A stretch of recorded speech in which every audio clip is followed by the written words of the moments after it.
No niin, ja tervetuloa uuden videon pariin. Se olisi 4. kesäkuuta ja on mies väsynyt. Vähän hyviä uutisia sentään, niin tämä on löydetty uusi sijoituskohde ja se lähtee tästä muille paikoille juhannuksen jälkeen. Niin saa lisää tilaa ja ehkä uuden projektin. Mutta sitten tämä kauan odotettu perätuli.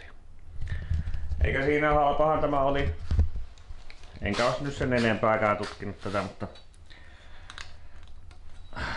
pysyviä onhan se ehjä. Niin jumissahan se. Puhutaan tietysti vanhoista osista ja kaikista, mutta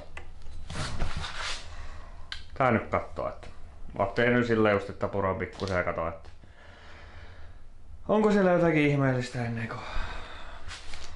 kuin lopetan taas kaikki harrastukset. Ja katsotaan löydetäänkö sitä mitään. No joo. No joo.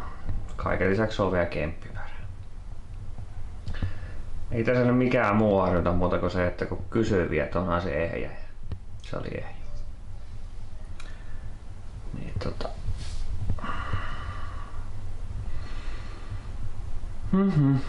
harmittaa aika paljon.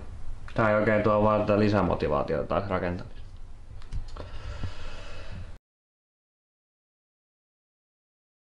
No, täytyy joku päivä purkaa kattoa, että saadaanko me mitään.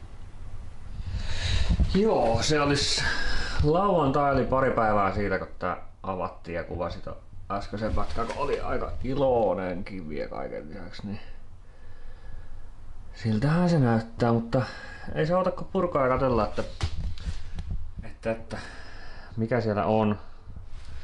Jäätöissä laitoin Poltexia, eli Vyrtin aivan mahtavaa ainetta joka paikkaan, niin saanut otettua pois ja katsottua, että kuinka paha se tilanne oikeesti on, vaikka kyllähän se nyt näyttää vähän surkealta ja muutenkin tossa katsotaan.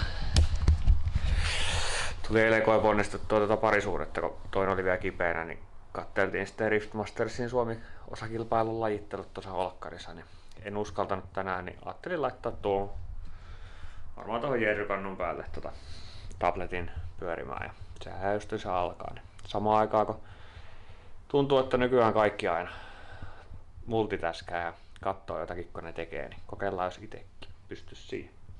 Ja pahoittelut muuten siitä, että Juupituppi laittaa nämä naamakuvat siihen pikkukuvaan.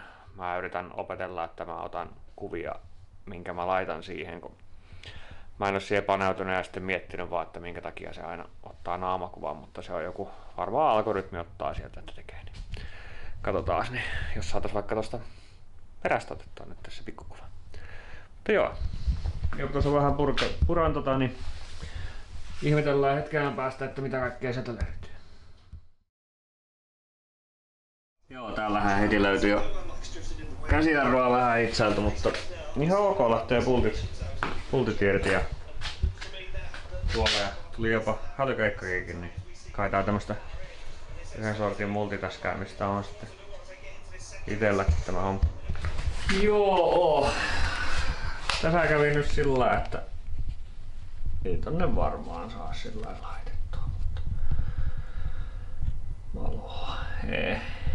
No sinne kun kattelee, niin nehän on hitsannut ton molemmat petarikki on siellä hitsinööliä tuonne petareihin kiinni, niin eihän sitä saa pois. Niin se jää nyt tähän. Tuli onneksi päivystyskeikkakin, mä lähden käymään työmaalle. Riftingin kisakki on tauolla 16, ne alkaa vasta 5. Niin se oli tässä tämä perä. Varmaan tämä videokin. Ei tässäkään taas mitään järkeä ole. Ruvetaan pelaamaan rullatuoli uppopalloa, niin jos se auttaa. Mutta kiitos nyt kuitenkin, jos jaksoit katsoa tätä videon. Palataan taas joskus.